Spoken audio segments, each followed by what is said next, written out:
Guys आप लोगों का बहुत बहुत स्वागत है इस सी प्रोग्रामिंग सीरीज में। आज हम लोग सॉल्व करने वाले हैं अपना पहला प्रैक्टिस सेट, जो कि मैंने आपको लेक्चर नंबर 6 में प्रोवाइड कराया था। ये लेक्चर नंबर 7 है इस सी प्रोग्रामिंग सीरीज का। तो अभी तक मैंने नंबर ऑफ 6 लेक्चर्स इस चैनल पर अपलोड कर दिए हैं, आप लोग उन्हें चेकआउट कर सकते हैं मेरे चैनल पर जाके। बाकी इस वीडियो में हम लोग सॉल्व करेंगे अपना पहला प्रैक्टिस सेट। तो मैं अपना वीएस कोड ओपन कर लूंगा और यहाँ पर एक नई फाइल बनाऊंगा P1 के नाम से। तो देख लेते हैं हमारा पहला क्वेश्चन क्या था। तो हमारा पहला क्वेश्चन था calculate the difference of two number supplied by the user. तो इस क्वेश्चन में हमें करना क्या था, हमें कोड राइट करना था और यूजर के द्वारा एंटर कराने थे दो नंबर, उनका डिफरेंस कैलकुलेट करके डिस्प्ले करा देना था कंसोल पे। तो जल्दी से देख लेते हैं इसका कोड किस तरह से हम राइट कर सकते हैं। तो मैं यहाँ पे लिखूंगा हैश इंक्लूड, ये हमारी हेडर फाइल हो जाएगी stdio.h, और मैं जल्दी से यहाँ पे इंट मेन लिख दूंगा, यहाँ पे रिटर्न 0 लिख के अपनी एक सी की टेम्पलेट को बना लूंगा। तो दोस्तों ये हमारी सी की टेम्पलेट होती है। जो भी हम कोड राइट करेंगे इन दो करली ब्रेसेस के अंदर राइट करेंगे। तो हम लोगों को क्या कराना था, दो नंबर का सब्सट्रैक्शन कराना था। तो सबसे पहले यूजर क्या करेगा, दो नंबर एंटर कराएगा। तो नंबर एंटर कराने के लिए उसे पता भी तो होना चाहिए कि उसे नंबर ही एंटर कराने हैं। तो प्रिंट फंक्शन की मदद से हम उसे कंसोल पे दिखा देंगे कि भाई आपको नंबर ही एंटर कराने हैं, आपको अपना नेम वगैरह कुछ एंटर नहीं कराना है। तो हम यहाँ पर राइट करेंगे एंटर द फर्स्ट नंबर और सेमी कोलन से क्लोज करूंगा। तो इस लाइन से होगा कि यूजर को एक इन्फॉर्मेशन मिलेगी कि उसको खाली एक नंबर इनपुट कराना है, ना कि कुछ और। बाकी नंबर को एंटर करा लेंगे हम स्कैनफ फंक्शन का यूज करके। तो जो नंबर एंटर करेगा यूजर, उसे एक वेरिएबल में भी स्टोर करना होगा। तो सबसे पहले हमें एक वेरिएबल बना लेना होगा जिसका मैं डेटा टाइप इंटीजर रखूंगा और वेरिएबल का नाम मैं ए दे दूंगा। देन सेमीकोलन से क्लोज करके एक हमने वेरिएबल डिक्लेयर कर लिया। अब हम स्कैनफ फंक्शन का यूज करके यूजर से एंट्री करा लेंगे नंबर की। तो इस इंटीजर का फॉर्मेट स्पेसिफायर पहले राइट करूंगा मैं, जो कि होता है %d, मैंने प्रीवियस वीडियो में आपको बताया हुआ है। और यहाँ पर M% देके ए लिख दूंगा। M% क्या है, M% बताएगा कि ए का क्या एड्रेस है, वहां पे जाके स्टोर कर दो, जो कि वैल्यू को एंटर कराएगा यूजर। तो अभी हमने ये तीन लाइनें जो लिखी हैं, इससे क्या होगा, यूजर एंटर कर पाएगा एक नंबर को। तो हमें नीड है दो नंबर की, तो हम यूजर से दो नंबर एंटर कराएंगे। तो इन तीन लाइन को हम लोग फिर से राइट कर लेंगे और मैं यहाँ पे लिखूंगा सेकेंड नंबर। देन ए की जगह मैं बी कर दूंगा और यहाँ ए की जगह मैं बी कर दूंगा।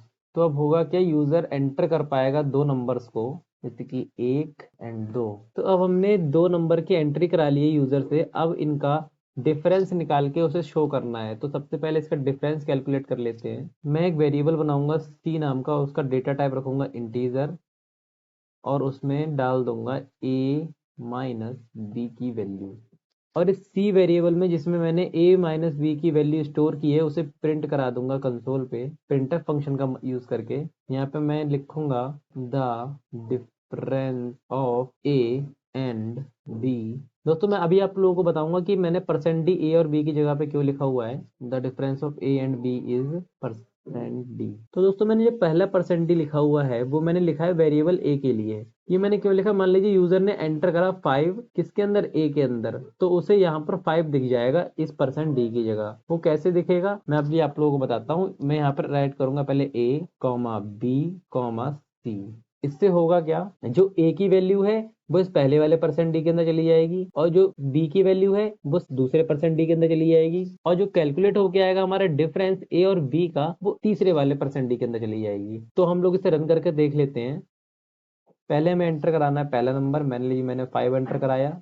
देन मैं सेकंड नंबर 3 एंटर कराऊंगा। उसके बाद आप देख सकते हैं the difference of 5 and 3 is 2। तो यहाँ हुआ क्या है, पहले वाले %d के अंदर 5 आ गया है, दूसरे वाले %d के अंदर 3 आ गया है, तीसरे वाले के अंदर दोनों का डिफरेंस आ गया, जो जैसा कि हमने यहाँ पे दे रखा है इसे। तो ये था हमारा पहले क्वेश्चन का सोल्यूशन। आप अगर चाहते हैं इस वेरिएबल b को ऊपर डिक्लेयर करना, तो आप यहाँ पर भी उसे डिक्लेयर कर सकते हैं। जैसा कि यह हमारा प्रोग्राम पहले रन कर रहा था, हमारे प्रोग्राम में कोई भी दिक्कत नहीं आएगी, जैसा रन कर रहा था हमारा प्रोग्राम वैसा ही रन करेगा। तो अब देख लेते हैं हमारा क्वेश्चन नंबर 2 को। तो हमारा क्वेश्चन नंबर 2 है calculate the area of rectangle as well as square by taking input from user. तो देख लेते हैं ये क्वेश्चन कैसे सॉल्व होगा। मैं यहाँ पे एक न्यू फाइल बनाऊंगा P2 के नेम से और हमें कैलकुलेट करना है area. Calculate the area of rectangle and square. मैं यहाँ पे लिखूंगा हैश इंक्लूड stdio.h। सबसे पहले हम रेक्टेंगल का एरिया फाइंड आउट कर लेते हैं। तो रेक्टेंगल का एरिया फाइंड आउट करने के लिए हमें दो चीजों की जरूरत होती है, एक लेंथ की और एक ब्रेथ की, और हम फॉर्मूला अप्लाई करा देंगे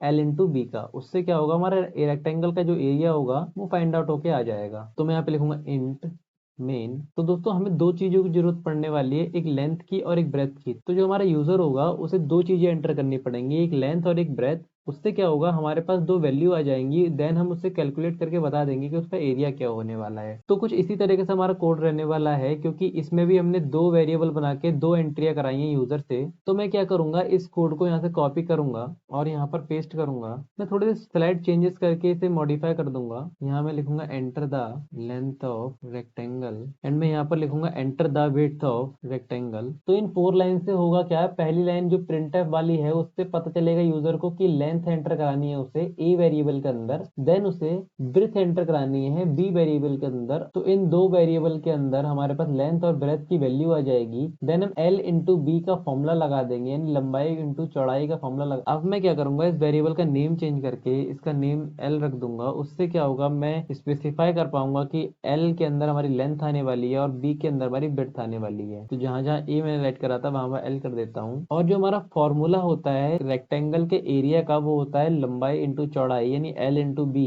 तो मैं यहाँ पे ए माइनस बी की जगह एल इंटू बी लिख दूंगा। तो आप देख सकते हैं, अब बस स्लाइड चेंज करके पूरा प्रोग्राम मैंने बना दिया। आप लोगों को ज्यादा परेशान नहीं होना है। आप देख सकते हैं मैंने थोड़े से स्लाइड चेंज करके इसी प्रोग्राम को मॉडिफाई करके दूसरा प्रोग्राम बना दिया। तो आप लोगों को भी यही सब करना है, यानी ये सब शॉर्ट ट्रिक्स आपको जल्दी मदद करेंगी कोडिंग सीखने में। बाकी आपकी अंडरस्टैंडिंग भी इन्हीं चीजों से बढ़ेगी। तो अब इस कोड को रन करके देख लेते हैं। हमारे रेक्टेंगल का एरिया का प्रोग्राम हमने राइट कर लिया है। मैं लेंथ एंटर कराऊंगा 5 और विड्थ एंटर कराऊंगा 2। तो जो हमारा एरिया है वो 10 आना चाहिए। तो हमारा जो एरिया है वो 10 आ चुका है, पर यहाँ पर जो यूजर को दिख रहा है ये अच्छे से नहीं दिख रहा है, क्योंकि ये हमने कॉपी पेस्ट मारा है पीछे वाले कोड को। तो मैं यहाँ पर राइट करूंगा the area of rectangle is, और मैं इन दोनों को यहाँ से हटा दूंगा। अब रन करके देखते हैं। मैं रेक्टेंगल की लेंथ की जो वैल्यू वो 5 एंटर कराऊंगा और ब्रेथ की वैल्यू 2 एंटर कराऊंगा। अब आप देखिए the area of rectangle is 10। तो हमारा ये वाला प्रोग्राम बिल्कुल सही चल रहा है और हमने area of rectangle find out करने का एक प्रोग्राम लिख लिया है। अब बारी है स्क्वायर का एरिया फाइंड आउट करने की। तो स्क्वायर का एरिया का फॉर्मूला होता है साइड इंटू साइड, और हम साइड इंटू साइड का फॉर्मूला लगा के स्क्वायर का एरिया फाइंड आउट कर लेंगे। तो जल्दी से यहाँ पे मैं लिखूंगा enter the value of side of square. तो इस लाइन से क्या होगा, यूजर को पता चल जाएगा कि उसे स्क्वायर के साइड की वैल्यू एंटर करानी है। अब वैल्यू एंटर कराने के लिए हमें एक वेरिएबल की जरूरत पड़ेगी। तो यहाँ पर मैं एक वेरिएबल बना लेता हूँ इंटीजर टाइप का, और मैं उसका नेम रखूंगा एस। तो मैंने एक वेरिएबल बना लिया है। अब मैं इस वेरिएबल के अंदर जो मैंने एस नेम का वेरिएबल बनाया है उसे स्कैनर फंक्शन की मदद से क्या करूंगा, उसमें वैल्यू एंटर करवाऊंगा। मैं यहाँ पे लिखूंगा उसके अंदर उसका फॉर्मेट स्पेसिफायर दूंगा, जो कि होता है %d इंटीजर का, और मैं यहाँ पर दे दूंगा %s और सेमी कोलोन से क्लोज करके इसे रन करके देखूंगा। तो सबसे पहले हमारे रेक्टेंगल का एरिया वाला प्रोग्राम चलेगा, देन हम एंटर कराएंगे स्क्वायर की साइड। तो ये प्रोग्राम हमारा बिल्कुल सही चल रहा है, पर ये वाली लाइन हमारी सही ढंग से नहीं आ रही है कंसोल पे। तो दोस्तों मैंने आपको प्रीवियस वीडियोस में एक एस्केप सीक्वेंस कैरेक्टर के बारे में बताया था। वो क्या करता था, हमारी स्ट्रिंग में एक न्यू लाइन ऐड कर देता था। तो मैं यहाँ पर दूंगा \n।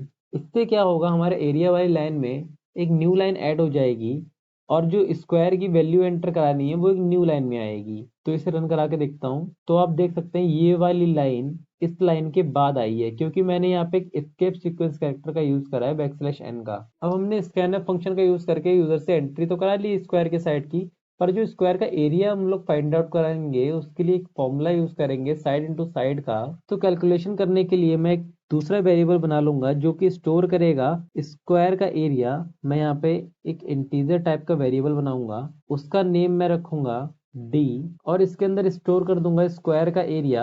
फॉर्मूला में राइट करूंगा साइड इंटू साइड। इस लाइन से क्या होगा, साइड की साइड से मल्टीप्लाई होके d वेरिएबल के अंदर स्टोर हो जाएगी, और प्रिंटफ फंक्शन का यूज करके हम लोग डिस्प्ले पे शो करा देंगे यूजर को जो उसका आउटपुट होगा। तो मैं इस लाइन को कॉपी कर लूंगा नीचे और यहाँ पे लिखूंगा ए द एरिया ऑफ स्क्वायर। तो आप लोग देख सकते हैं दोस्तों, मैं कुछ भी नई चीजें ऐड नहीं कर रहा हूँ, वही पुरानी चीजें ऐड कर करके एक दूसरा प्रोग्राम बनाता जा रहा हूँ। आप लोग भी कुछ इसी तरीके से अपने प्रोग्राम में कॉपी पेस्ट करके बना सकते हैं अपने सारे प्रोग्राम्स। उससे आपकी अंडरस्टैंडिंग और भी ज्यादा बढ़ने वाली है। तो जैसे कि यहाँ पर हमने पहले रेक्टेंगल का एरिया का प्रोग्राम लिख रखा था, तो हमारे रेक्टेंगल का एरिया का प्रोग्राम रन कर रहा है। तो मैं यहाँ पे लेंथ की वैल्यू दे दूंगा 6 और ब्रेथ की वैल्यू दे दूंगा 3, और जो हमारा एरिया होगा 18 वो डिस्प्ले पे शो हो गया है मुझे। देन मैं स्क्वायर की साइड की वैल्यू एंटर कराऊंगा। लेट सपोज मैंने 5 एंटर कराई, तो स्क्वायर का जो एरिया होगा वो हमारा आएगा 25 और हमारा यहाँ पर the area of square is 25 आ चुका है। तो हमने हमारा क्वेश्चन नंबर 2 भी सॉल्व कर लिया है। अब देख लेते हैं क्वेश्चन नंबर 3 को।